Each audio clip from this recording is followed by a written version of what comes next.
Okay. All right. So, welcome back to Real Life Connections. We're so excited to have everybody here watching. I'm ready to share another story with you. This is Jessica Hawk. She is one of my best friends from college. We actually met, we worked together in the Disability Center at the University of North Florida. And she is a rock star advocate for individuals with disabilities. And I love her attitude and the way that she interacts with everybody. And so we just became really close friends while working together and have stuck together and support each other ever since. So I'm super glad she's here with us today on Real Life Connections. So Jessica, can you introduce yourself to our viewers? Yes, my name is Jessica Michelle Hawk. Some people call me Beyonce, and I'm okay with that. Like she said, went to UNF. That's how we met. Worked in the Disability Resource Center for a while, and then I transitioned to working at Florida Blue, and then disability and life hit me. So I've been getting better ever since then. And yeah, that's me. I graduated and That's right. And yeah. you have your master's degree and you're going on to get your doctorate, right? Yes, I am. Yes, I am. Good. That's things to be proud of too. I think that's awesome. It I is. only It have a is. bachelor's degree, so maybe it's time to go back to No, college that's soon. a lot. I would say like well, I only have 2 degrees, but out of both of them, I'm most proud of my bachelor's degree. That was the hardest for me. Like with accommodations and stuff and people not believing me, and that was the hardest degree ever. So I'm most proud of my bachelor's degree. Yeah. Period. Yeah, for sure. I think that's the stage where you have to prove people wrong. And then the next stage of getting your master's degree, people are like, well, I guess you already did it once, so I guess you could do Right. So I guess you're not lying. it. Yeah. Yeah, like, oh, okay, I'll hold in my opinions this time. Right. Exactly. Well, Exactly. let's talk a little bit about your disability. Okay. I have multiple sclerosis, MS, and that is where your body gets confused, your immune system gets confused, and it attacks your nerves. And like around your nerves, there's a coating. I'll use this. Like, with any type of electronic thing, there's a coating around it. Mhm. And what it does is it eats away at that coating. So if you've had like everything now is Bluetooth, but if you had like, earphones or whatever, and then slowly it eats away and then it starts working incorrectly. So you hear like, that's what happens with the person with MS. So you may be saying, oh, let's walk. Oh, let's think. Oh, let's write. But it's coming through. So you can't do it. And it just does that. It's with your brain, your spinal cord, your whole central nervous system. So that's what MS is. Your immune system is confused and it just overreacts, and it betrays you. That's what it does. So Yeah. you have different people with MS. You may look at them and not be able to tell. People with MS use wheelchairs full time. Some people with MS cannot speak, cannot, do a lot of things. It ranges in how MS affects a person. They call it the snowflake disease because it's like no snowflakes are the same.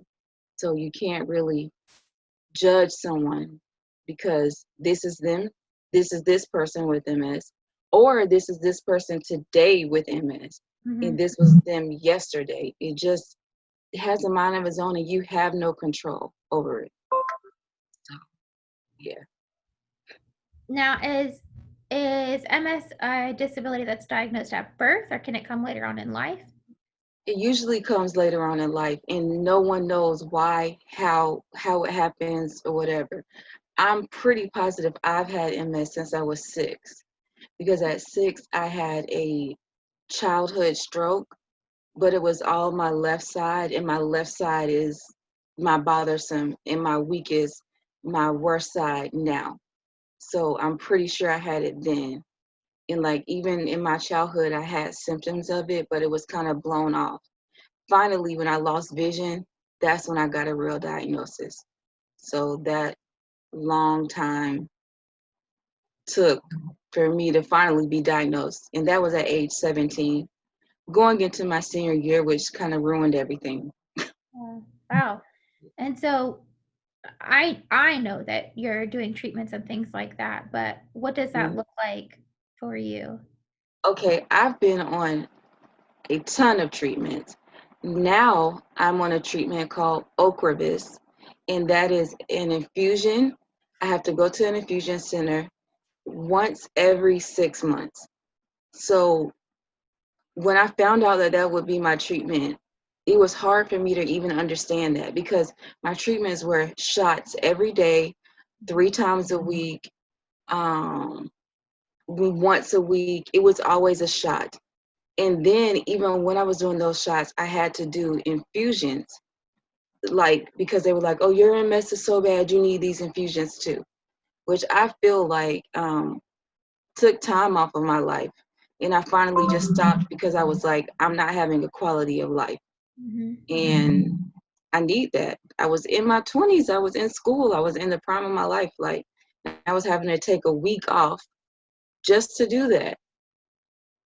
It wasn't okay. But this treatment is actually working for me pretty well. In the last treatment I had, I was at a new center, and that center was great.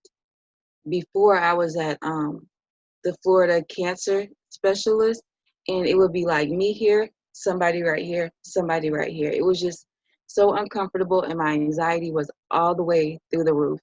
But now I have my own room in my own little area where I can have visitors and guests. It makes it so much better. It's a really long treatment. So who wants to do that long treatment with someone sitting right here and someone sitting right here? Mm-hmm.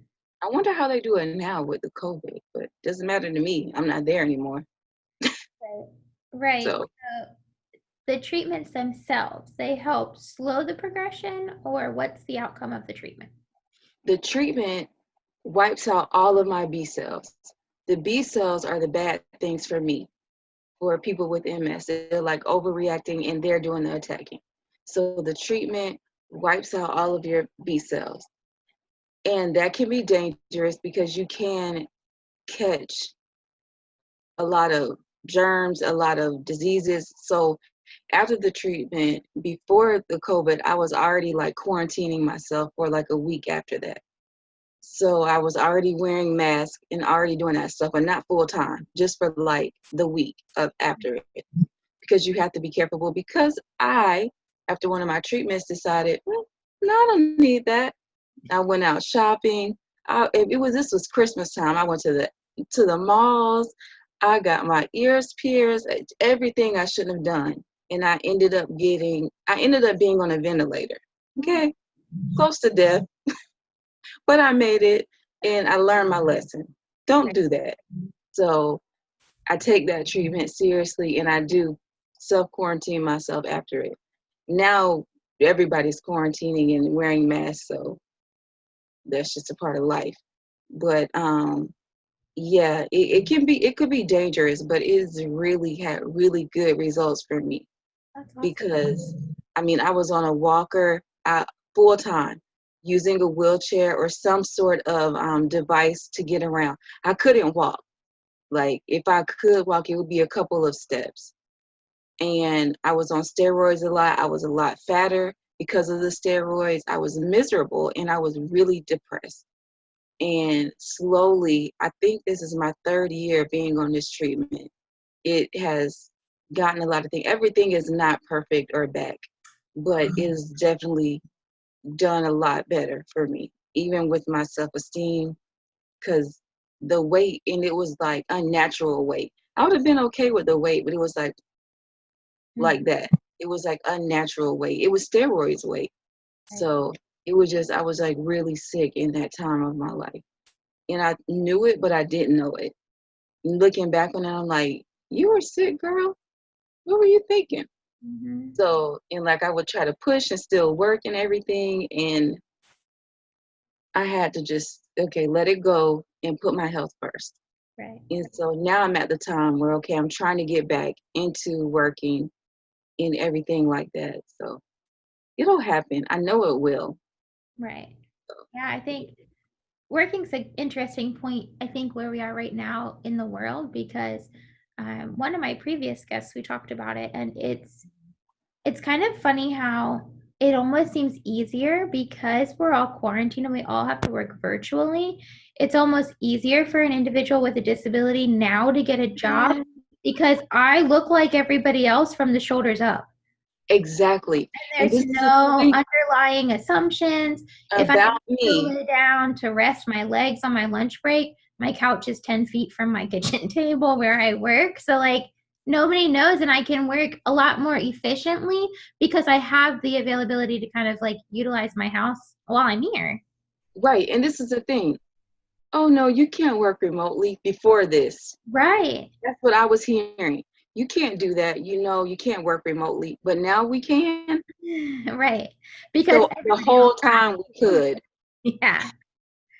Yeah, but That's I just think that's like the positive thing about the whole COVID thing. Everybody's like, "Oh my gosh, don't catch it, don't go out." Or they're like, "I'm not wearing a mask, I'm invincible." And I'm like, "You might be, but I'm not. So could you I'm please?" not, so protect me. Yeah. This So it's that is a whole nother subject.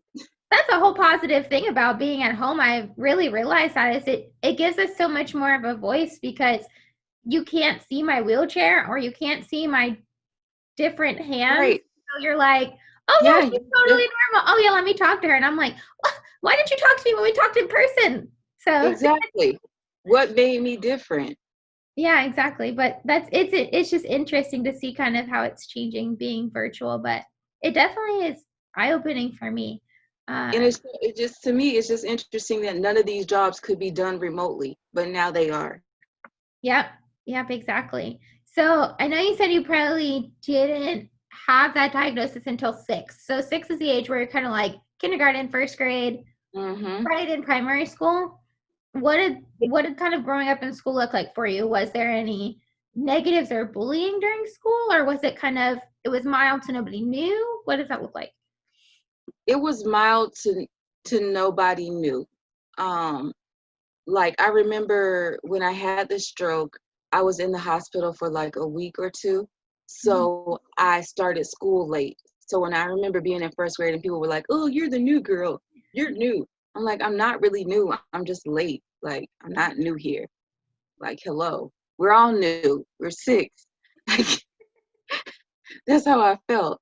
So, but then it kind of, a doctor told me that I was like in remission for that long time, but I always dealt with migraines, not like little kid headaches, like migraines, right?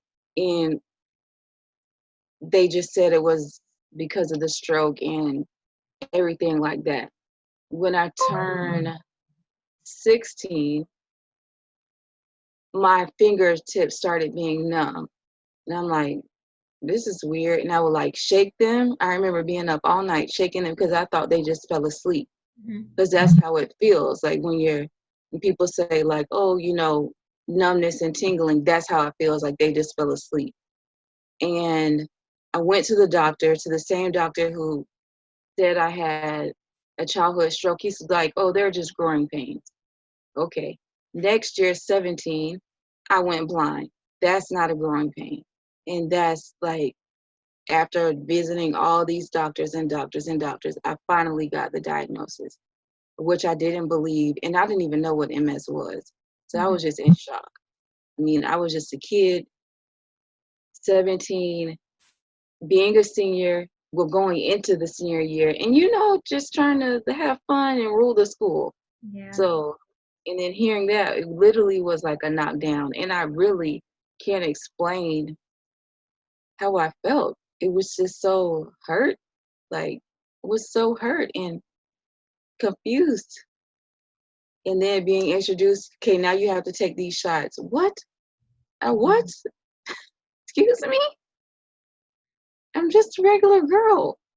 That's how I felt. And at this point in my life, I still feel like I'm that same 17-year-old girl waiting to be 18. Like, yes, I went to college. Yes, I lived, but I lived with a roommate. I've never gotten to live on my own and be 18.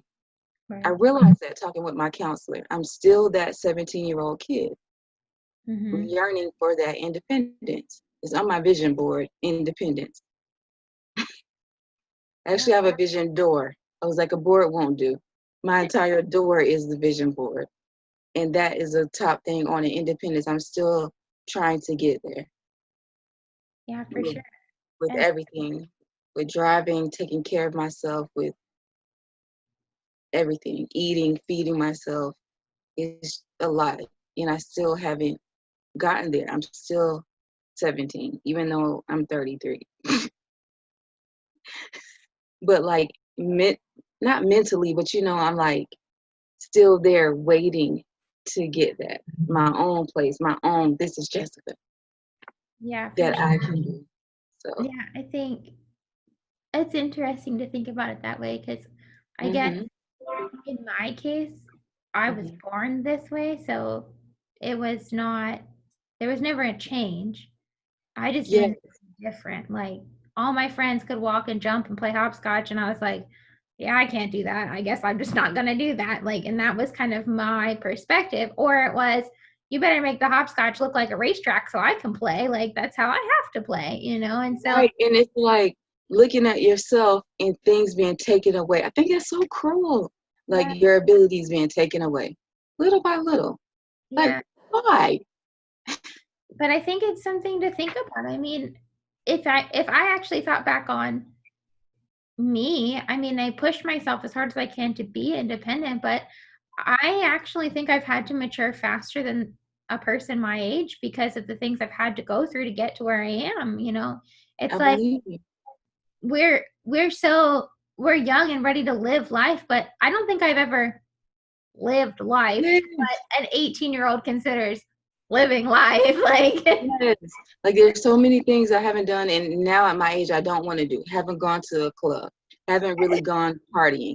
Haven't like I don't even want to do that, but I never did it because I'm like, how am I gonna stand?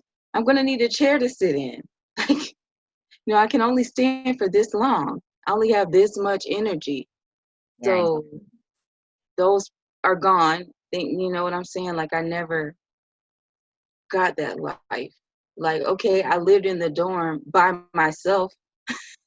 yeah, same. I didn't live with a roommate until my third year of college or something Okay. because I had Yeah. caregivers and they were like, "Well, your roommate not might not like your caregivers and it might be weird, so you'll have to live on your own." And I'm like, "Okay, but And that did kind you have to pay double? Did you have to pay the double price? yeah, Which I think is so unfair yeah, because I was doing a treatment that the nurse would have to come in and right, it couldn't be done with a roommate. So because I was disabled, I had to pay double. yeah, Okay. Maybe that will change in the future. I always feel like we are last yeah, on the totem pole of rights. yeah, for sure, Someone else always comes before us. When I think we're here, nope. yeah. Well, that's how I thought about. I mean, current issue. That's how I thought. Yeah, we always come. We think we're gonna get it, and then something else comes in front of us. Yeah, Whether it's LGBT issues, racial issues, everything. It just. What about us? We're still here. yeah, and there's more of us than there has ever been before, and more of us that want to do more things in this world than we've ever been doing before. Before Yeah, it's like I feel like it's so pushed aside. It's like, oh, it she'll be all is, right. We'll get to her next year. Like, and it's literally next year, yeah, next year, yeah, next year. That's always my thought. I'm like, we're always at the bottom. Why? yeah. It's because nothing's ever changed. Policies have been the same for so many years, and nobody's Wrong, and really. they're so wrong. Mhm. Yep. So it's now how do we figure out how to change them? So that's what I'm looking for. President. Those people, well, fine, then we'll run for president. I don't know. I could run a country, probably not. I wouldn't put that on me, but maybe. I want to put that on me too, but I honestly have really thought about trying to become the mayor. There you go. I mean, I don't know what I really need to like. That thought has really been in my mind is running for mayor. Yeah, it's worth a try. Why not? Nobody else has done it Exactly. before. Exactly. It's putting that in. I'm like, my party will be disability party. I'm making up my own party. I love Party it. for You get my vote. disabled. That's awesome. I don't know what it would be, but it's that that's probably wrong, but it's be my main focus. Well, okay, Yes. so here's the thing. Somebody says, well, why would you only fight for people with disabilities? Here's my thing. I'm literally fighting for you whether you have one or not, because when you get old and you have one, who's going Yeah. to fight for you? And you will be thankful for the laws that I put in place. So it's really a fight for everybody. Everybody has a disability, whether they realize they have You it at want to acknowledge it or not. 7 or 72. Everybody has something. Everyone has something, Yeah. whether they want to acknowledge that or not. Everyone really does. Yeah, it's just a matter of I'm sorry, but I had it first, so I really need these things now. And you can't see that because you don't have yours yet. But when you do, you'll want to fight just as hard as I'm fighting today. Exactly. Or when someone in your family or your friend, Yeah. someone close to you, you'll be like, oh my goodness, I get it. When you should have gotten it before. Yeah, but it plays a lot on media and what people do and how people see people and the perceptions that are out there. There's so much out there that doesn't show it that it takes an army of us to even try and make an impact to show it. It's so many of us. Exactly. And Exactly. fortunately, I think a lot of individuals in the disability community, they get really torn down and they get really negative. And the negativity is what is then reflected as what people in disability community are like. And that's not what Like we're all like. that we complain. Speaking of complaining, I have one video. I think it has my most views on YouTube.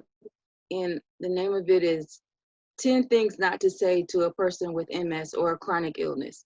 Do you know people who actually have MS bashed me? I'm like, this is a joking video, and these are things that have been said to me. Yeah. And probably to you too. You So did. I went off on them and blocked them. Do you know, I think most of the people that don't support me are people with disabilities. It blows That my doesn't, mind. And I it think it's doesn't make because there's a sense. level of, oh, well, she can do more than me.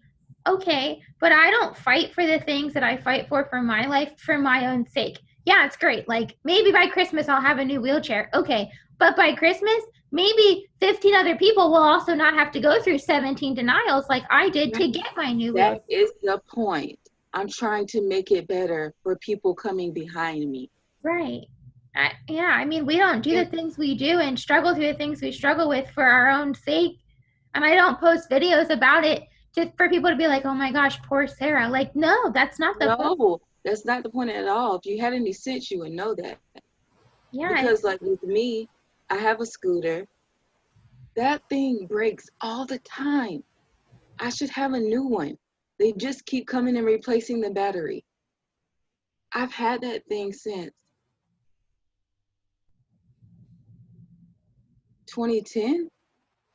That's 10 years. yeah, People get cars like every 10 years or less.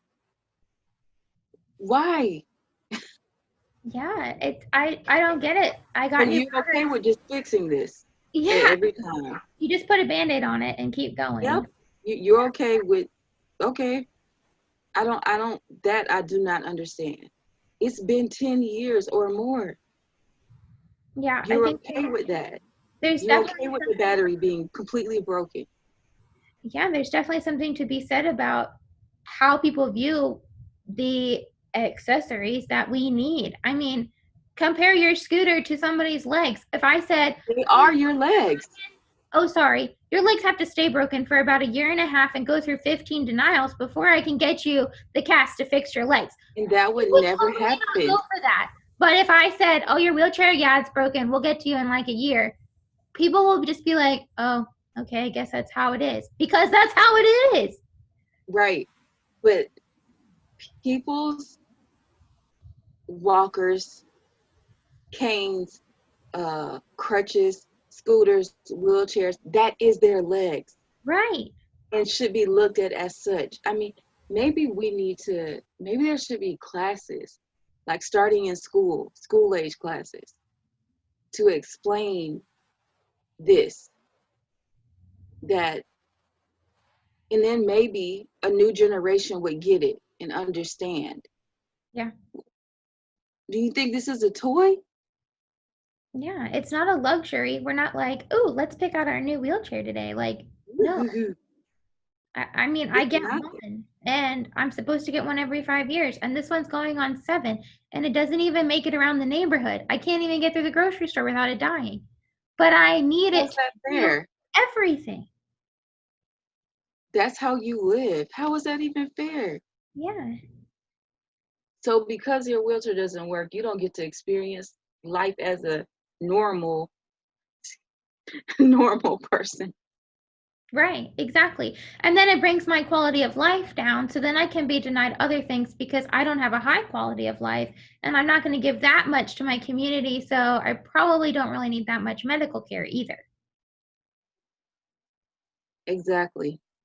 That's why I told you, I'm like, you're my inspiration. But we're nobodies. I don't get it. No, in the grand scheme of things, we aren't, because we're always the lowest. Every single thing starts to happen. And these people deserve their rights. LGBTQ, they deserve their rights. Black people, they deserve their rights. We do too. Yeah, but what people forget is people with disabilities come as LGBTQ. Come at We and come come as in different people. colors. We come in different sizes. We come in different genders. We are everybody. We are everything. Yeah. We're What not our one last, color. We're not one style. We don't have one color of hair. We are all different. exactly. What our last right was what, the ADA Act, and that was in what, 1990, 91 or something. It's year 30 this year. It's their anniversary this month in 16 days. Okay, so what was it, 90? 1993? Not 90 what? 90. 1990. And it was to give people more access to their community. Access to And work, access we to still live. have brand new doctor's offices that don't have the doors that open. There's a lot Brand of new. issues. We can't save money. We can't get anything for ourselves because we're not allowed to have any jobs because we can't make enough income to support ourselves to buy ourselves anything. So most of us don't have any job. And if we do have a job, we have to Get honestly off hide of our income because if we don't hide it, somebody's going to find it. They're going to cut all of our care, which means then we have to go into a nursing home, which then shortens our lifespan. I'm never going to be able to get married because if their income and my income combined don't make enough for care, but make too much for care paid by the state, I can't have care. It's like, what can I do? Yeah, What exactly. It's like at every stance we're held down. Okay, this is my thing. Let's talk about Social Security. Not even Social Security disability, just Social Yep. Security, right? Because I don't have enough work credits for Social Security disability, even though I had my disability as a child. So Right. yeah, I was working as a kid. Woo. Yeah, I had one job at Subway at 15.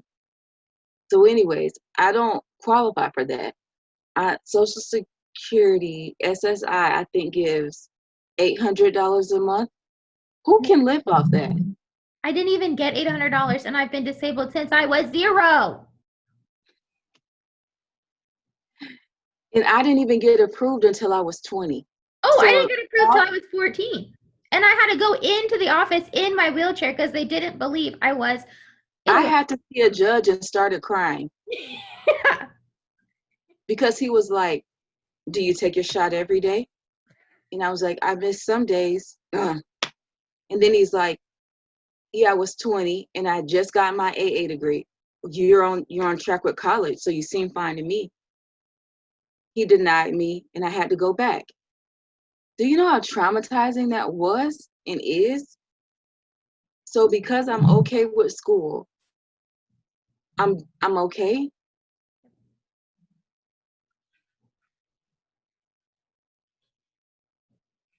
Th- that's crazy. I shouldn't even have to go to him. Right. And then so I'm like, okay, I'm gonna try to get a job and try to get enough work credit. But now I've decided that I'm just gonna try to get a job and work it for as long as I can. And I finally come to the realization that I need a remote job. Going into a place is not going to be for me because my disability is so up and down. Some days I'm really tired. Some days I can walk. Some days I can't. Some days it's just so has a mind of its own that I can't control, even though I like my medicine and it's good. But I finally accepted, okay, I need a remote position. Getting up and going into a place of work is not going to be for me. Mm-hmm. So I'm trying to jump into this whole virtual school thing, but they're tearing me down. I'm not having any luck with that. You would think it'd be like, yeah, this is my time. Yeah. You know, having that master's degree in education, special education, you would think this would be my time. I have I'm certified to teach in Florida. What more do I need? Mm-hmm. And I don't know if they're looking at my like my history with teaching in the classroom, which is I have some, but it's not a lot due Right. to the disease. So it's just like right now I'm at, okay, I'll take anything remote. And that's sad because I deserve more. Yeah. I worked hard. Yeah, exactly. Sad. Why am I held at such a low standard that living at low income, living below the poverty line, and having to live in public housing or whatever the case is, why is that where I have to be? Why can't you receive that income and they know about it and work? Yeah. Why do you have to cap my income? There's people out there that make billions of dollars and hundreds of millions of dollars per minute per day. And I can't even work a standard American job because if I make too much, that's it. I mean, And where would I go? that risk your livelihood, Literally, my life, literally. your Because I don't know entire what I life. would do every day. No caregiver, no job. That means no house. That means no car. Means no food. I mean, Where what do I do? die? Yeah, Maybe that's what it meant. literally of mental depression. I probably would because uh, Oh, the depression. what else is there? Girl, the depression. The depression. I'm out of mine now, but I get in it. What is this month? Okay, at the end of June, I was like in deep depression. Deep. Because I was like, well, what is there? I can't get a job. I live with my parents, depend on them. I mean, I guess I'd be in a home if they didn't exist, and it would probably be a really nasty one. Right. It wouldn't be a good one. I highly doubt it. So it's like, what do I have that's mine? And that's when I realized I'm still 17, waiting to turn 18 to have that independence, to be able to say, okay, I did it. Yeah. Even if it's for 6 months or 1 year, that's all I want is to be like, I did it. Yes. Yeah. And where's my husband? Wherever mine is, they must be hanging out together. Goodbye. Where is he? I done read so many books, taking like little virtual classes. Where are you, sir? Okay. Where? Jerk. I mean, sir. You're not a jerk. You're a great guy out there. If you see this, hey. That's another thing. It's like, because like every girl, well, I'll say most girls, dreams of that being a wife, having some kids, adopted, whatever. I'm already there. My kids are probably going to be adopted, but they'll be mine, and I'll get to raise them and smile at them. But when I'm gonna have them at 50, You better get them when they're 20. they'll be grown. If I get them at 50, I'll be 70 at their graduation, So they have to basically. be 20 when you adopt them. So that you can already be to that point. And I'm past it. I don't know. Well, and we Like I can't adopt said, without a spouse, which really is awful because I'm like, okay, because don't you have to? Well, do I'm you ready have to to be have a married family at to have? some point. Children would Yeah, be great. And everybody in my family had children very young. So I have young parents, I have young grandparents, and I'm like, yeah. I don't know what I'm going to be. Like, I'm gonna be old. I've already said that I'm going to be old, and I've accepted it. but I think the point is like we still want, there's still that want for both of those things. There's still that Hmm. want to It be doesn't go with away. somebody. No, it It's doesn't still ever not go. like we're not a woman in a person. Right. Right. Just because, we use a different device to get around, or some days our bodies don't work the way they should, That they're supposed to. our Some brains are days, still like, some days the legs decide, you're not gonna work today. but our brain and our mind and our heart is in so many other places. And Are it's just, still pure and still work. it's so hard for people, I guess, to see past that. But it's even harder for us because we see past it. It's Hmm. just, how do you find that other? I think there should be some kind of, okay, you know how we met working at the Disability Resource Center. Yeah. My conversations and people who work there think totally different about life because of their experience there. Right. So maybe in school, there should be some kind of disability awareness class, or it should be implemented, disability awareness. Because, like, I still have friends who work there, and they always say, I know how to handle that because of that experience, because Right. of working there.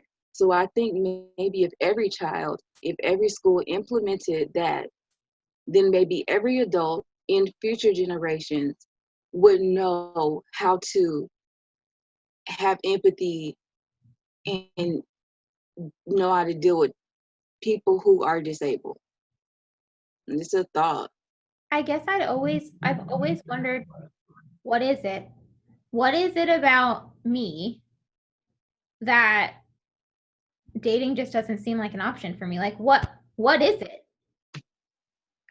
I asked my friend a couple days ago, he's a male, why don't I have a man? What is it? Because, like, okay, when I meet someone, me, when I find someone online and talk to them, okay, I disclose my disability like in the second conversation because I don't want it to be something that I've hidden or I kept it a secret or something like that. Because if we're FaceTiming, it's like this. Yeah, right. You know what I'm saying? Like, but there's lots of other things that comes with me that, I want to make them aware of. Maybe not the first conversation, maybe not the second, but definitely like by the third. So you know what this is, what you're getting into, and you had the option. I guess no one wants it. I don't get it. But then, like, I'm a part of a lot of MS groups on Facebook, and a lot of them are married. I should ask, did the marriage come before or after the diagnosis? Because this has been my diagnosis since childhood.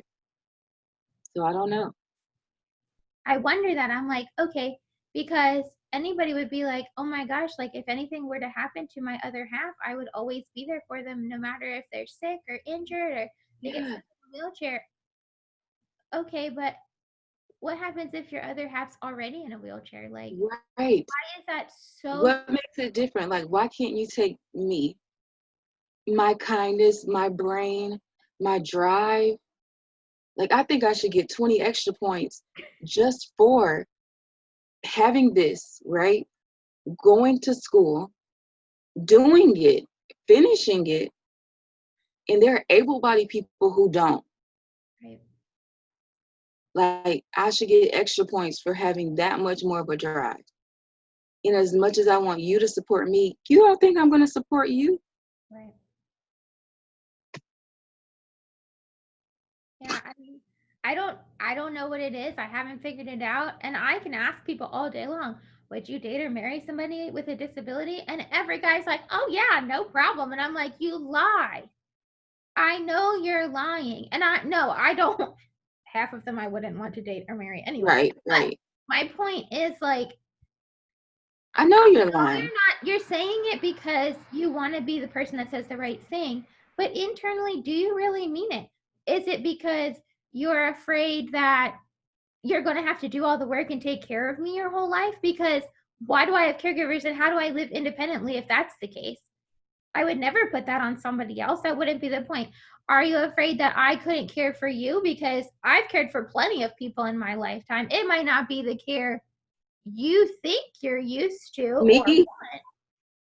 I But have been so down, and you have cracked me up at the loop. We've got to, well, when America opens, we have to go to the loop. For those of you guys who don't know, we went to the loop every Friday in Target. We did. yep.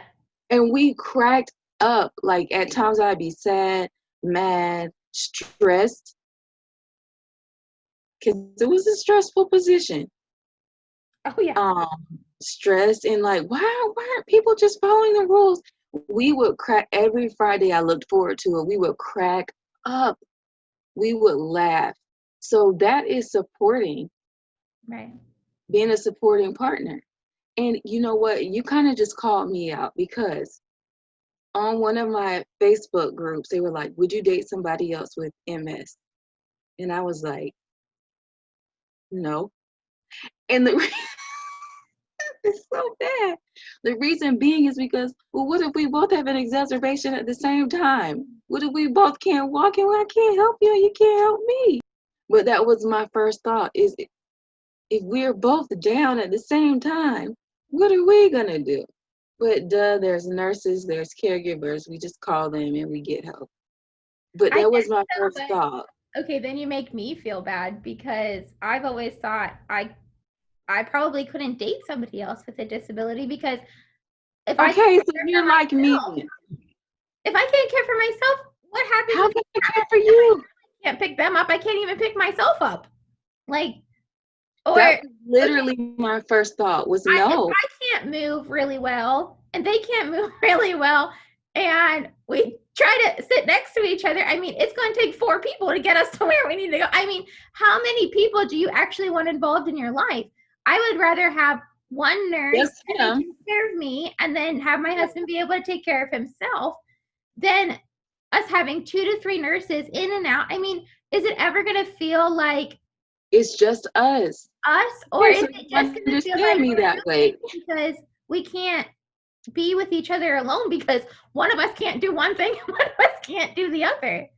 That was literally my first thought. Like, I don't think I can because what if we both are down? I can't help you physically. Yeah, and I think it would ruin me if I couldn't. If I couldn't help you, I don't know what I would do. It would destroy me. It would I hurt would me want so to help. bad. I made these vows to you and I can't keep them. I lied. Yeah, like so if anybody's watching and you think we're terrible people, I'm sorry, but It's just the way we're thinking. Yeah. If anybody's watching, it's just like I'm just thinking like in real terms, like when I'm down and I really need help. And what if that same person is down just like that? When I'm down, I can't even text you. I can't write. Like yesterday I got really down and I had my phone in this hand and it was like this. And I was like, Mommy, you gotta get my phone. And it was just that bad. Like everything, I had tremors so bad. So if I have them, you have them. Can we even call 911? And Siri failed me. I was like, Siri, text my mom at this number. It was a random number that wasn't even hers. Siri, you failed me today. She failed me. And she's failing me now because shouldn't she be answering? I'm saying her Exactly. name. Yeah. She failed me yesterday. I was very upset. Like I was telling her what to do and she didn't do any of it. Like, cause my hands would not move. Like they wouldn't stop tremoring to where I could get control over the situation. Right. I was like, girl, and like, I don't know where the numbers came from. They were completely made up numbers. serious. Yeah. So like things like that can and do happen. Yeah, I mean, what happens if you, like, okay, for my sake, I didn't have my phone the other morning, and I normally text the person who's in my living room ready to get me up. Well, I dropped it, and I was like, oh crap, I'm in bed and I am hung, get that off the floor. So I was like, let me just yell. So I yell, nobody comes. I'm like, okay, I'm kind of stuck here. I mean, there's nothing I can do. Literally nothing. She don't work that far away because she's on the floor and she's upside down. So who knows who she would actually try and call. And so I'm like, okay. So then I was like, okay, let me try yelling again. So I yell again. Nobody comes. I'm like, oh my God, help. How do I get out of my bed? So luckily I was able to roll out. But by the Girl. by the time my nurse came in to get me, she was like, oh, did you call me? And I'm like, bro, you're sitting on the other side of my bedroom wall. And I'm the only person in this house that you take care of. And she's like, oh, I thought your mom said ready. I'm like, excuse me. But why would my mom tell you she's ready? You don't What? care for her, you care for me. You're here to provide me a service. Anytime you hear something, you should be coming to me to make sure Let I'm me show you something my mom gave me 2 Christmases ago. Let me get it. It's good.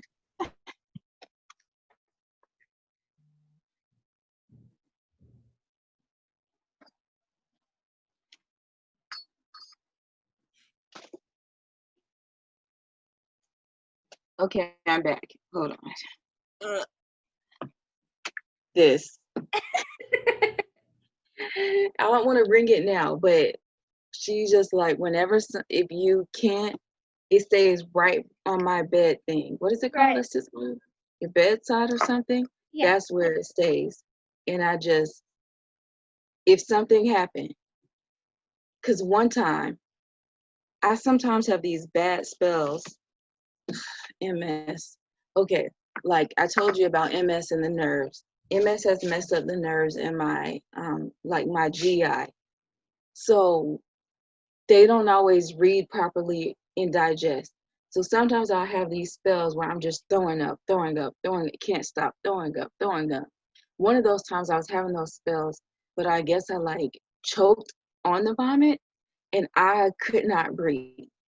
And I was just like, because I was like, I can't die in my room. I can't. This would be horrible for my parents if I died here. That wasn't in my thoughts. I can't die in my room. And so it saved me. But you might need to get one. No, I need to get a horn. That's how bad it is. They just don't come. Just to, or something. Like, in case that happens. Because it saved me once. I haven't had to use it again, but it did save me one time. Because trying to get that, well, I was throwing up, so I really couldn't get the phone. And I knew I couldn't talk, so I couldn't get anybody's attention. And I was like, oh my goodness. In my mind, I was like, I'm going to die right here. Girl, lifesaver.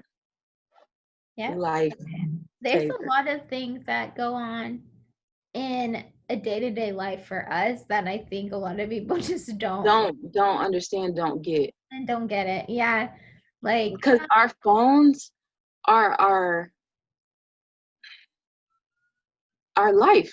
yeah, it's like my They're a lifeline. way to communicate. There are our way, and when Siri fails me, sometimes I'm really screwed. Yeah. Like yesterday. But usually she doesn't, and I can tell her what to do. Right. Um, sometimes my hands do have control. This one, heck no. This is my left one. That's why I know like they misdiagnosed me. Because this one is out of control and so is my leg. I bought this pair of shoes that I've been wanting. I'm like, I got them. Girl couldn't walk in them. My left leg was like, I was like, oh, whatever. I really wanted those shoes too. But the left leg, like if I could, my right side isn't perfect at all. But if I could get my left side like my right side, then it could be perfect. but the left side is dead. There's no, yeah, no. I can pretend like it's good. Like you might not know from afar if I'm having a good day. You may not know, but if you really get down to it, there's no texting on this hand. There's no nothing. There's no writing. This hand is crazy. My friend is calling me so much, but but yeah, but this, yeah, the phones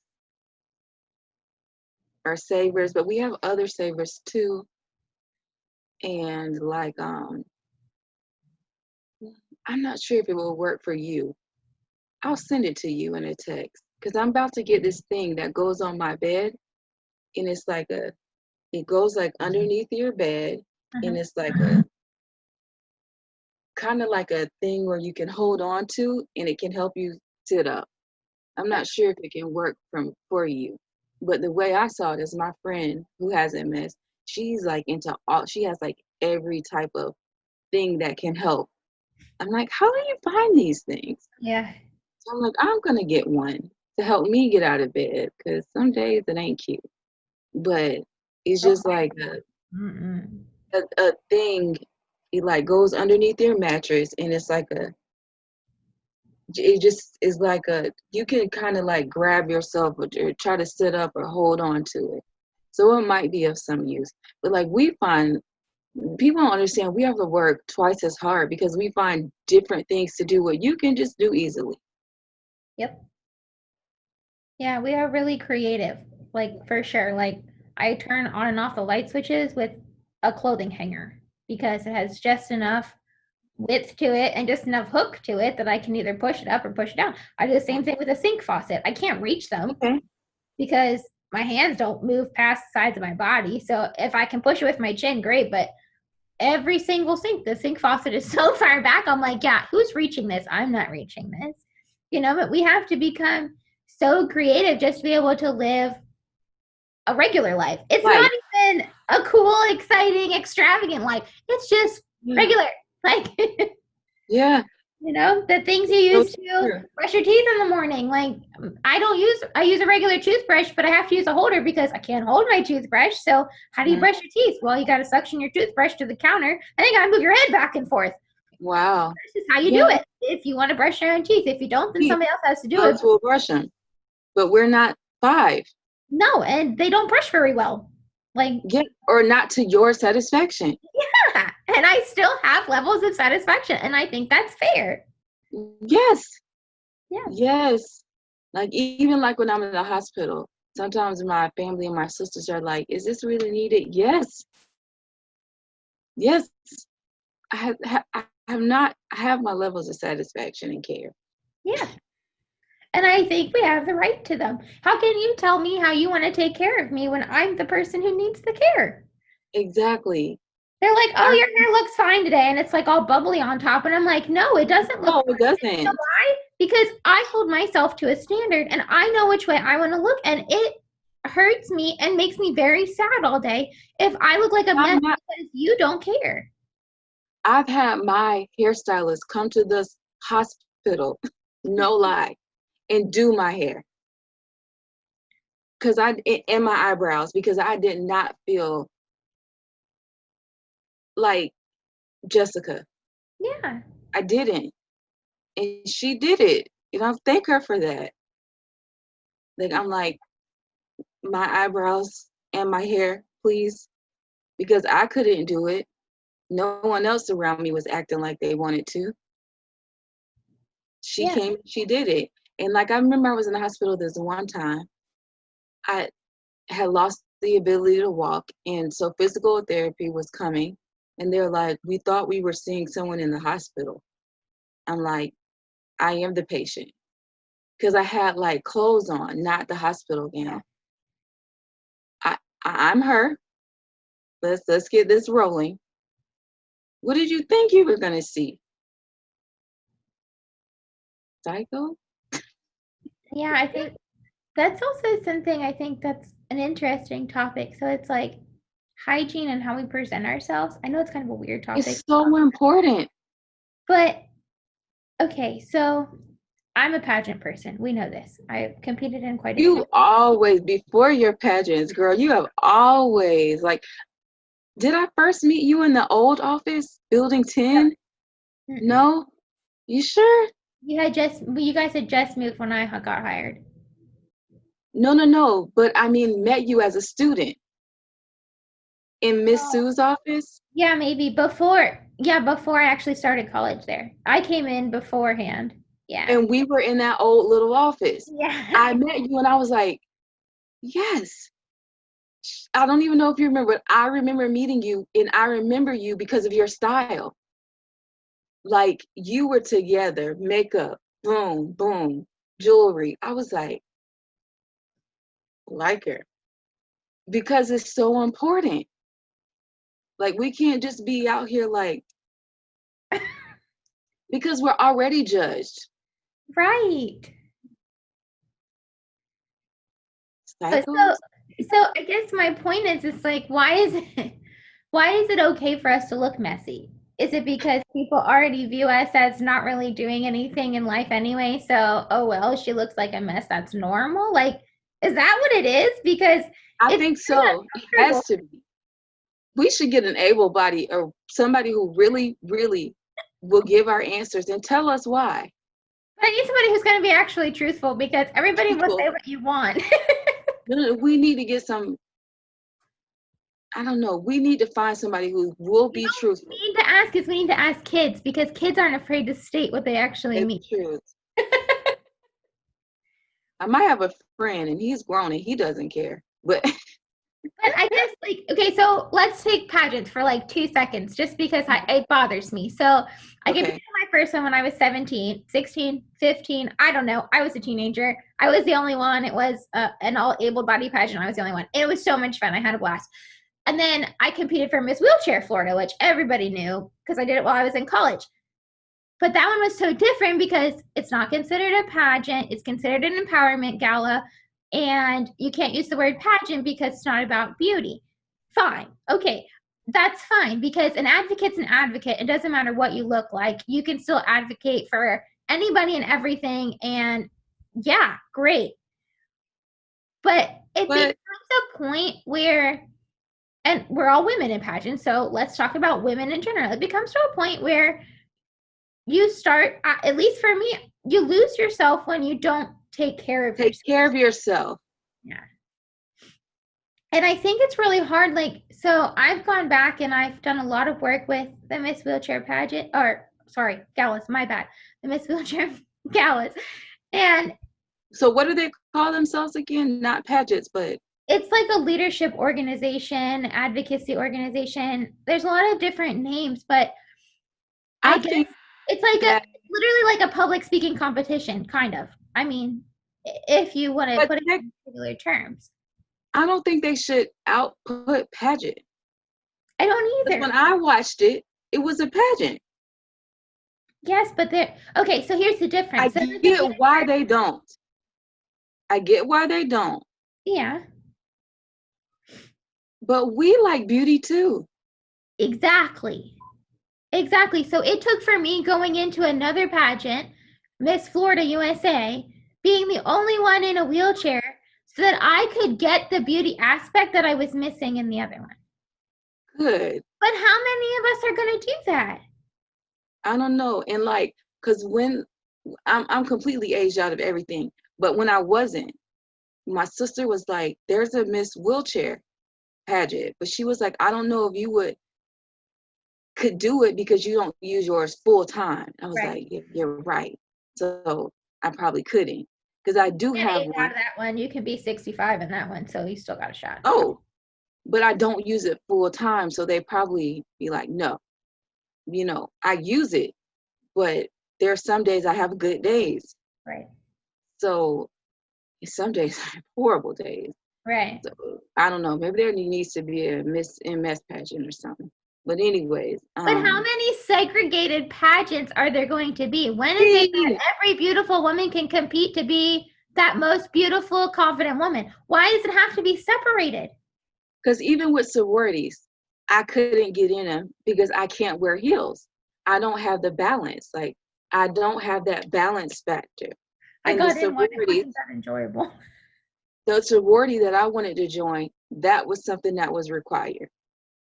And I just gave up. I guess I could have fought, but I was already fighting to get undergrad, like to graduate. I was already fighting professors and students and parking and everything, girl, parking and everything else. I mean, one parking guy was like, "You're not disabled. Get out of that parking space." I was like, "This is registered to my license, sir. You're mean." Anyways, I was fighting so much I didn't want to take that fight on too. Right. Sometimes it's too much. And so that like and that was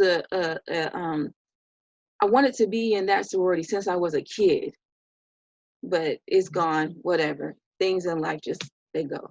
I thought about grad chapter, but you didn't accept me then, so you just want my money now. But but yeah, like that was something that I couldn't just a bit in because I still can't walk in heels. It's a goal. I don't know honestly I'll ever be able to. Right. But and that's another thing, like I used to be able to, and it's snatched away from me. It makes it such a thief. Yeah. But like and I've given that up because I don't have that balance. Like something's wrong and I just don't have the balance to be able to do that. And that's why and it's my left leg and just my whole balance, something in your brain that's balanced or whatever. I don't have it anymore. Like it's just gone. So I'm if you see me walk like regular, and I deny it, I've denied it all my life, but it's there. I'm like this. Like there's a limp that I have. Like, just be honest. And I can try to ignore it all I want, but it's there Mm-hmm. and it's been there. But heels, and I still keep some, they're out of fashion and it's like one day, but honestly, it probably won't happen. But there just needs to be some kind of disabled pageant. And leave the word pageant in there because we all like being pretty, as a woman. Like you like that. You like getting your hair done. It was so cool to see you with all the different clothes and all your hair. Like I was on it. I had my friend, she was watching too. You don't even know her. She was watching too. We were like, look at her. I was so happy. So, and I'm so glad you met like really sincere friends and that. Like that encouraged me. Like that was like, that's my girl. Yeah, I was but like, I know her for real.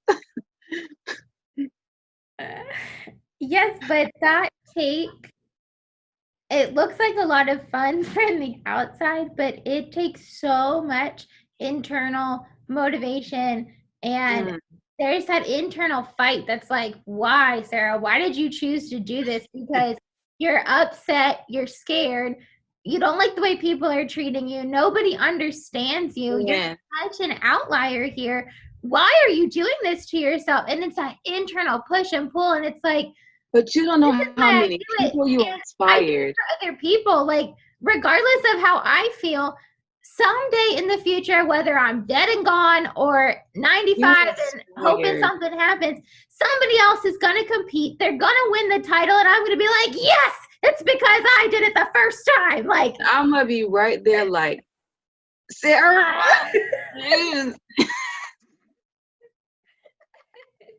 Did you see it? but nobody understands I know it until was somebody. no. I know it was stress for you because I remember like reposting things and like because I mean it came down to it and like you needed some extra like help. I remember reposting. I know for you it had to be like, why did I sign up? I felt like that in grad school. Why did you do this to yourself, you dummy? Yeah. And And I I don't, feel like I'm gonna feel like that working on this doctorate because I started on it and I ended up getting like walking pneumonia, and I was like, why did you do this? But I promised myself it was supposed to be a medical doctor, but we're past that. I'm gonna be Dr. Hawk, okay? I promised myself that, and I promised my grandma that. She's no longer here, but I've made that promise to myself, and I'm going to do it. Right. So even though I know that the struggle is gonna come, and I know that MS isn't going away, and you know what I hate? This is just random, because I am on SSI. I can't wait to get off, by the way. But every year they call me to see if I'm still disabled. Did y'all hear about a cure that I didn't? It cracks my mom up. I say it every year. I'm like, did y'all hear about a cure that I didn't? Because the last time I checked, I still can't feel any of these fingers. What? And then another thing, this might be a little tangent. We might be going, okay, I'm gonna try to short it down.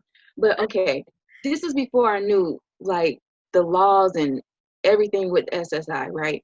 I was on SSI, and then I got hired as a student aide at the DRC, Disability Resource Center. And so I was getting that. I think at that time it was like $600. And then I was getting the little part-time I was making at the Disability Resource Center.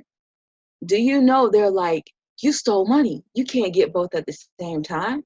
I'm like, I seriously did not know. So I went and I tried to like present everything, and I forgot the name of the group, like Florida Disabled something, like some disabled helpers in Florida. They did try to help me. They were like, during that time, you still had to pay co-pays. You still had to pay for your prescriptions. They like helped me get it all together and present it to them. And they were just like, nope, you owe us. But why be so mean? Let me get from both boats, and then maybe I can get a leg up. Like if I could find a job, right, and have a job and receive my SSI, right, that would give me to where I maybe can get an apartment of my own, and maybe have like an aide come in and check on me once a week or twice a week, to be honest, because I can't do everything by myself. Like I can't cook or things like that. Like my parents still cook for me because I can't. Like I told you, all these fingers are numb. So unless I just want to die and burn myself and not even, I'd be like, hey, and all these be on fire and not know it. So I don't know why it's not that way. And I have a friend that's running for, I think, Congress, and I asked her about it. I'm like, is this something that you would look into? Like, I'm like, it's not really fair. Like, how can we ever get anywhere with that? You know, whatever. And then I don't qualify for Medicare. Right. So I'm stuck on Medicaid. Right. But the one good thing is because I was diagnosed as a minor, and this might be something you should think about too. I am still under my mom's like regular insurance, and Medicaid is my secondary. So I don't know if you can think about that too. I don't know how your doctors are, but my doctors write a note every year. She is disabled, and she was disabled as a child, so she needs to remain, even though I'm way past the age of 26. But I still have her insurance. But Medicaid is my secondary, and Medicaid isn't the best. And I'm finding out Medicare isn't either. That's sad. That's sad. And that is like, I thought these things were made for the disabled and for the elderly. And now everyone just wants it, then what will happen to us? And that might be mean, and I don't want to be mean, but I guess I'm being a little selfish because I'm thinking about myself, my livelihood. Mm-hmm. What will happen to us in like your predicament? Like you are independent. I'm like, I tell my friend, I'm like, my friend drives, she works, she is that girl. And I'm like, I, I know that if I just keep trying, I'll be able to do it. And because I haven't been behind the wheel, because I used to drive. I haven't been behind the wheel in years. I think since 2016 was the last time like I was actually driving. And that's my goal. And by the end of this year, I hope to meet that. Like, okay, I'm driving now. I'm not gonna like be crazy or whatever, but I'm driving now. Cause it just like I got really sick. And I got really sick. Like if you look on my resume, there's a big gap. And that's because that time I was really sick. And that's the only thing I can tell employers. I was sick. I'm good now. Yeah, But exactly. it's just, I just can't wait for our time to come. Yeah. We're always the lowest on the totem pole. And it's like, yes, I agree for Black rights or civil rights, but I'm also disabled. And I kind of need that to happen, or I'm going to fall by the wayside. Like, let's say I wanted to march. I couldn't. For one, I'm high risk. And for two, I can't walk that long. Yeah. I guess I'll be in my scooter and it'll die. Who's going to help me? Like, people, help us. It Yeah, doesn't matter. We're going to help ourselves. exactly. We're going to help ourselves. Yeah. And I think so this this Real Life Connections episode is totally different than all the other ones. Oh, We brought sorry, this guys. up, but it's not a bad thing because if we don't bring to light the things that go on in a daily life, who's ever gonna know? And there's been comments where people are like, "Oh, I feel so bad for you," and then people are like, "Oh, well, I feel like you're complaining a lot."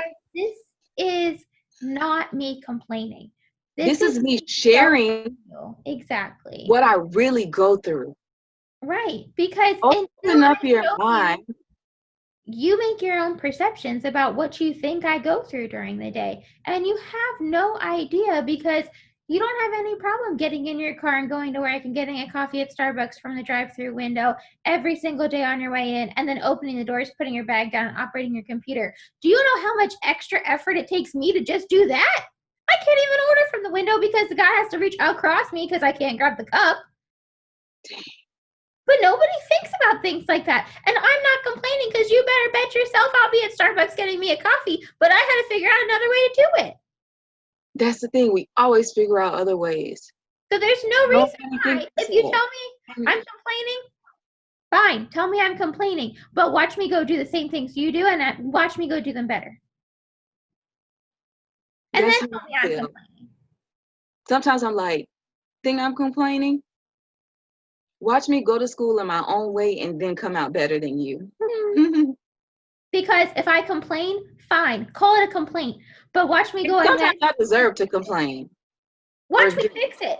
Watch me move past it. Watch me do something about it. You complain and you just sit there and complain and you take it all in. Exactly. But when I complain, I'm ready for a change. It's time for a change. It's time for other people to not have to worry about going through what I go through. And this is the thing. If we sit here with our mouth closed, no one would get it. I think there's some people out there who actually want to hear. I'm going to give an example. People are like, oh, we should get rid of straws. I'm like, how will I drink? Exactly. How will I drink? Because I can't hold a cup. Like if I held a cup, it would all fall on my face. I have to use a straw to drink. Yes, I have those whatever straws that can just be used all the time, but no, I'm using a plastic straw to drink. Like, and I do care about the animals. Believe me, I throw my straws in the trash can. But no, we can't get rid of straws. And then another thing is I have like this heat incontinence in my hand. So even at Starbucks, I have to have them double cup it and put a sleeve on it because I cannot hold it. And Chick-fil-A is actually one of the places who I can actually hold their drinks and not feel the cold. Mm-hmm. And I hate McDonald's and I don't like go there, but they used to have those cups. They're like, oh, we don't have them anymore because we're trying to save the planet. What about me? I can't even hold the cup. Like I would literally drop it. like, yes, I want to save the planet, and I am completely for that, but you have to think about people who use those things. I can't drink without a straw. I can, it's not possible. And I just kind of wish people would take a step back and think about the whole disability community that you are forgetting about. And I wish people would stop using certain words that they know are wrong. And I will correct somebody. I'm like, no, that's not okay. We don't like that word. We do not like that word. Call us this. Just like I have to call you whatever you say, call me what I ask you. And don't give me an excuse of why you think it's okay to say that. I'm telling you as a disabled person why I don't like that word. I just wish sometimes people would be open to learning and stop being so mean. I have a question for you. What's the meanest thing somebody's told you? Me? Mm-hmm. I don't know. There's been quite a few mean things. Yeah. What's the meanest thing somebody's ever told me? Probably that I should never and will never drive a car. And if I do, I'll be the first one to hit somebody and hurt them. Wow. Okay. For me, the meanest has been, okay, you know what, my parking placard, because I can walk sometimes, but not far. That's the thing. So I'm parking, I'm walking in, and this guy, and I will get, like, if I'm going to Publix, I'll get in a cart, and this guy saw me, and he's like, you need to get off of that. That's not made for people like you, and the police are going to come and ticket you. And I was like, I don't think that's going to work until they find a kid for MS. Like, what? Stay in your business. I'm not even bothering you. Mhm. I've had a friend, she doesn't have MS. It's kind of like it, but not MS. And she has one, and she got out to get into a chair. And a lady told her that she hopes she goes to hell for using her grandmother's placard. Why? Why'd you even need to say that? Those things sting. People, stop. Just be quiet. And just recently, like, I follow this mom and daughter. The daughter has autism, and she has to put her daughter in the buggy because, you know, that's just best. She can't just wander around, or, you know. And some ladies like, she looks like she's too old to be in the buggy. Why was that your business? Why did you need to say anything? You don't even know. Like, just people, be quiet. I don't even think there's a lack of knowledge, a lot of it. Mm, It's not, we're not, okay. For me, I'm not offended if you ask me why. ask me. I'm Ask me. offended when you just pinpoint me and you make a comment at me and you don't even give me the light of day to educate you on why. Yep. Because you don't know. Do you ride around with the wheels stuck to your behind all day? No. Do you even know what And that you feels like? know, and you know who asks the most? Our children. Yes. And And they their genuinely parents ask. say, "Ooh, don't talk to her. Don't talk to her. Yeah. It's okay. Let's just And turn I'm around like, I'm okay. and look." And I'm There like, was "No, one let me kid, talk to your actually, children." there are two kids who have stopped and asked me, they're like, do you need help? Are your legs going to be okay? I'm like, they're just hurting right now. Thank you, though. Just the kids. They will ask me and not just stare. And their moms will be like, get over here. No, they're not being mean to me. They're just asking. And they actually have asked me, do I need help? They're like, my legs are just hurting. I won't go into the whole spiel with them because they're kids and they won't understand. But I'm like, legs are just hurting right now. Thank you, though. At least you asked. Yeah. But then there's also the flip side where there's people with disabilities who hate being asked questions. Oh, yeah. And that makes it so hard because So then how do hard. you know if you're approaching the person who wants you to ask or doesn't want you to It ask? doesn't want you to ask. Would you? But I feel like it's not fair to not allow people to ask you questions because how can you educate and change society's perceptions of individuals with disabilities if they don't ask? Because then Right. they're going to assume, and their assumptions are going to make you so angry that you're going to become depressed, and then you're not going to do anything to impact the community positively anyway. And So you never were. where's the gray line? Where I do you don't know. come in? Because I'm a person who would like to be asked and I will talk back. But I Sure, guess maybe there's personality differences or I don't know. that's That's fine. why I think I there should be a understand that. class implemented. Yeah. More people need to just know that it's okay. If you watched ABC Family or Hallmark Christmas Channel and one movie during 25 Days of Christmas had somebody in a wheelchair in it, do you know how common it would be to be like, oh, there's a real wheelchair. That's so easy. Okay, that's cool. Right. They don't see us anywhere, but when we're out and about and we have to have somebody with us, so it looks like we can't care for ourselves, For we ourselves. probably can't talk for ourselves because that's what people think. That's why they talk to the human that's standing next to me instead of talking to me, even though I Oh can talk. my gosh. That if anybody is watching this and is trying to learn, don't do that. Talk to the person in the chair. Or if there's a deaf person and they have an interpreter, don't look at that interpreter. Your conversation is with that person. Please never do that. That's so disrespectful. So if you watching this and you don't learn anything else, please learn to not talk to the caregiver. Don't talk to the interpreter. Don't talk to that person. Like that is a huge thing for me. And don't talk to Hello. them like they're 3 when you know they're 20. Oh, my- We are people talking to first. me I wouldn't like I'm talk to you 7. and you be 30 something and I wouldn't talk to you and ask you if you wanted a balloon. In what country do you ask Why? a 5-year-old if they want a balloon? You don't. It's At a that different point, I'm country. just done. I will tell if Why you me live being in a public. wheelchair makes you have to bend down and talk to me like that? I I get having conversations at eye level. I get that I get because that, there but becomes a talk sense to of me like authority. I'm a grown up. Exactly. But when you bend Because down, you we better have a grown up conversation. conversation. I actually would prefer you.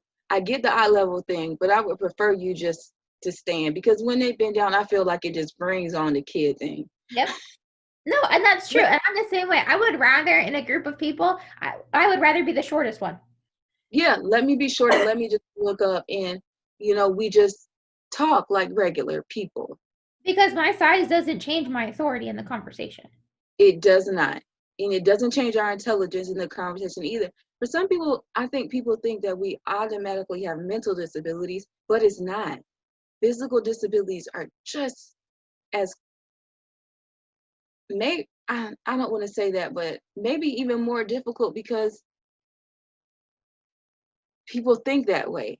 And I used to have a habit of like when people would stare at me, right? They just stare. And adults too. When I would be pushed in my wheelchair and they would just stare at me.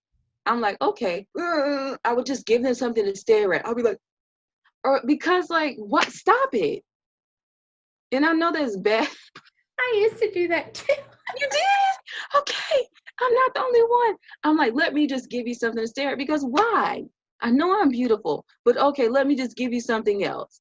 It's just annoyed me that much. You're just staring at me.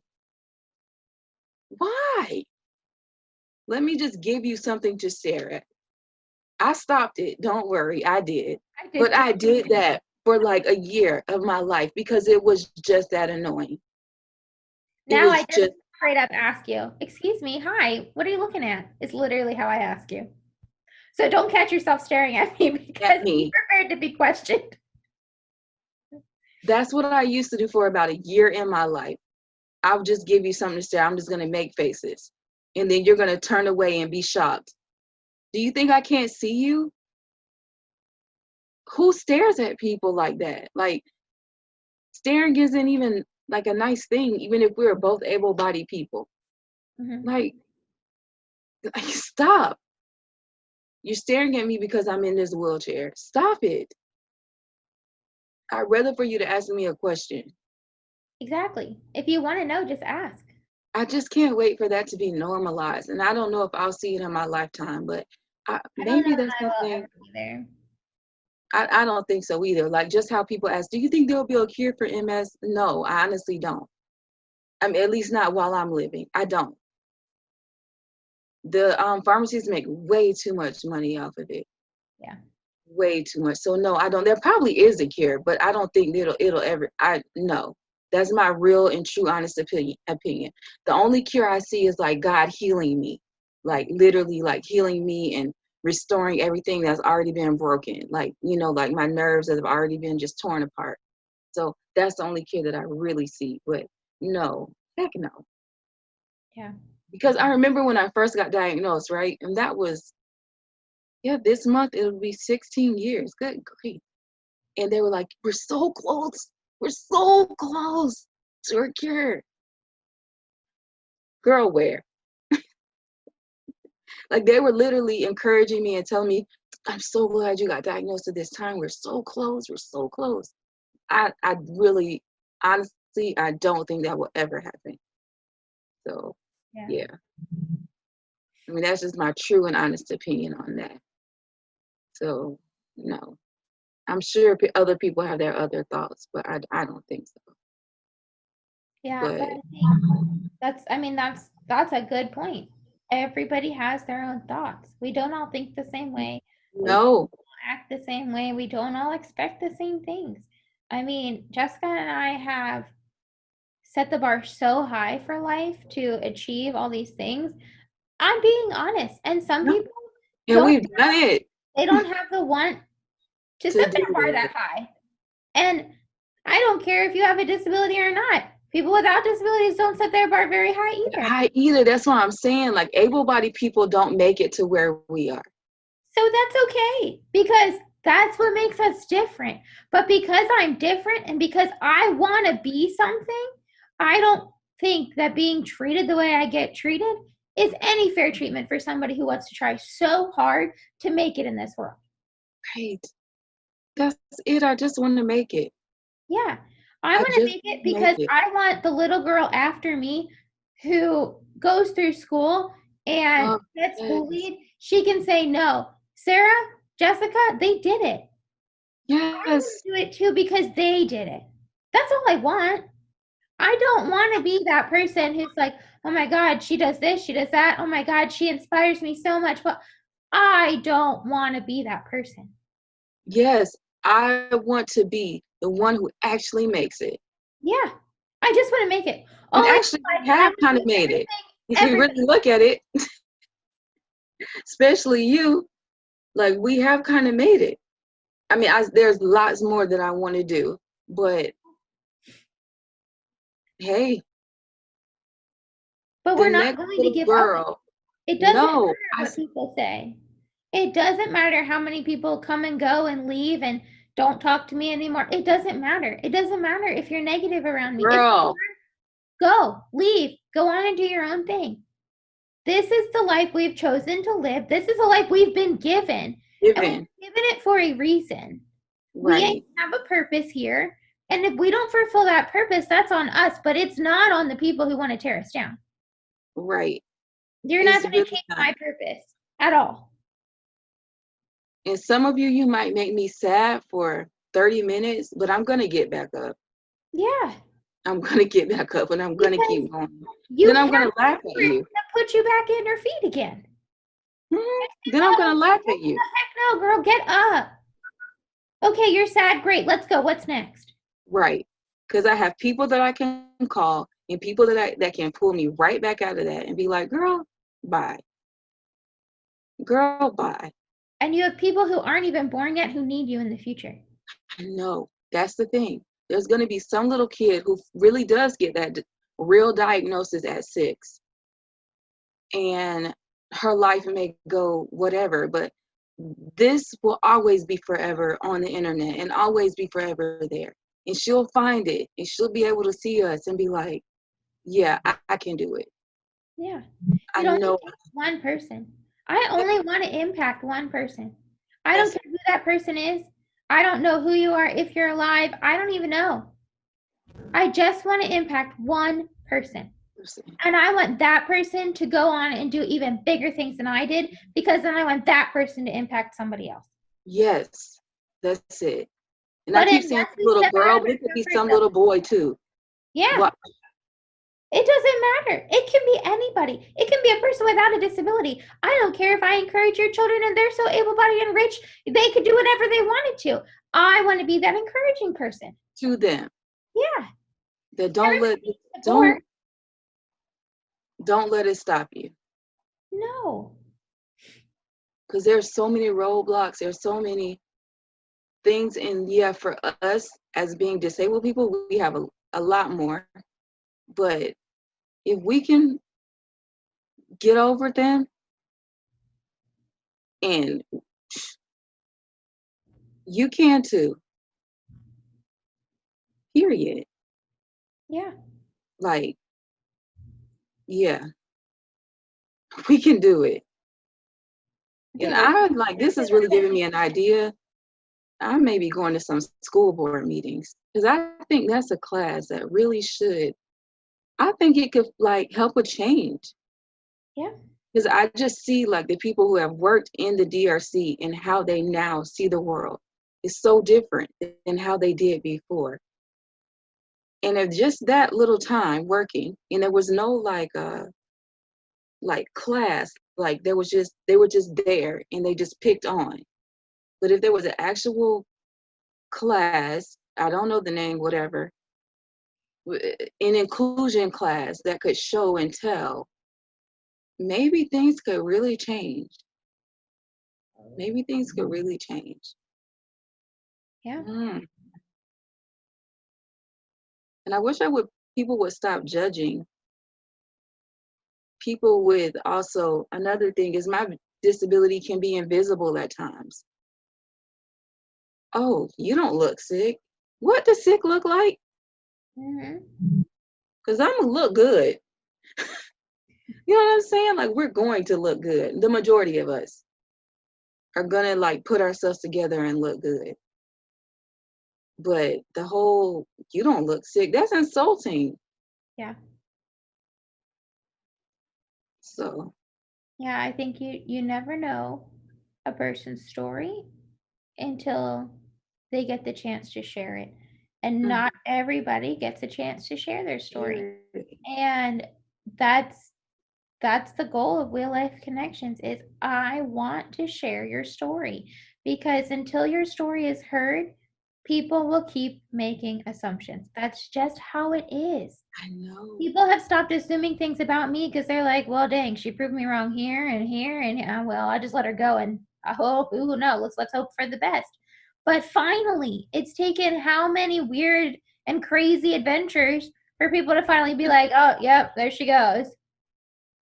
There she is again. Yeah, like, oh my God, she just jumped out of an airplane. Oh well, like it takes it takes so many people to share the story, but until you have the spotlight to be able to give your personal feelings, opinions, and really share who you are and what you're doing to for the community, nobody knows. And so I don't think it's fair to be really mad at anybody, because if you didn't take the chance to share your story, how can you be mad at somebody for Mad doing at them. something? Yeah. How can you really be mad at them? I can't be mad at you for the way you think about me if I've never taken the time to tell you who I am. I can be mad that you assume things that aren't right, but I still can't be mad at you. Right. Because I haven't given you a fair chance to even make an assumption about me. Right. To even ask, to even. Yeah, I haven't even left the door open for that. So this episode has been quite the episode, but Oh. I think it's really well worth it. And this is going to go up on YouTube raw. I'm not editing this, because this is something everybody should see and everybody should know. And it might be over an hour long, and there will be 7 people that watch for the first 5 minutes, 5 that watch for the first 25, and there will be 1 person that makes it to That the stays to the end. But that's the 1 person that I hope You take what you Really learned in this needs video it. and you go out and you change the world somehow, because I that's the know. goal. And that's what we want to do. And that's the point of sharing Jessica's story. That's the point of sharing everybody's story on Real Life Connections. If you have a story, this is the platform to share it on. I'm more Share than it. happy to spotlight your story. You don't think Real Life Connections is going somewhere? Find me in 5 years and tell me where Real Oh, Life it is. So you guys really better jump on Wheellifeconnections now and support. This is nothing to be played with. And now So I'm just gonna do some shame. I'm gonna do a shameless plug. there you You can go. find me by using the hashtag Perfect. pretty much everywhere. That's right. Use the hashtags. Follow Jessica. She has a story to tell and she needs support to tell it. Yep. I have a YouTube channel that hasn't been updated for a while, but I'm gonna get the spunk and do it. But follow the hashtag and you should pretty be able much to find me anywhere using Yep. the hashtag killing MS for Jess. And that's it. And we'll share it in the video, in the description of the video, so you can make sure you follow her as well. We're gonna wrap up for tonight. Follow Wheellifeconnections. This is not a game. We It's not. will connect with you again soon. If you have questions, let Jessica and I know. We've been around the block. We might be in our 20s and 30s, but there's experiences out there. We've experienced that. We've spent so much time with people with disabilities throughout Yeah, college that we're open books. We're here to answer questions. We're not here to make anybody feel down or upset or negative, not or at all. they don't stand a chance against us. That's not what we're here for. No. And we're also here to learn. So if you have some information, let me know. Yeah. The more I learn, the more I have ammo to fight with. But if I I don't was know it, I don't have anything to fight with. exactly. I was just in a job fair, a virtual job fair yesterday, and I was like, I'm a lifelong learner. So if you can train or teach me it, I will learn it and I will go far and beyond it. Yeah, Teach absolutely. me. So, and if you guys need to hire someone,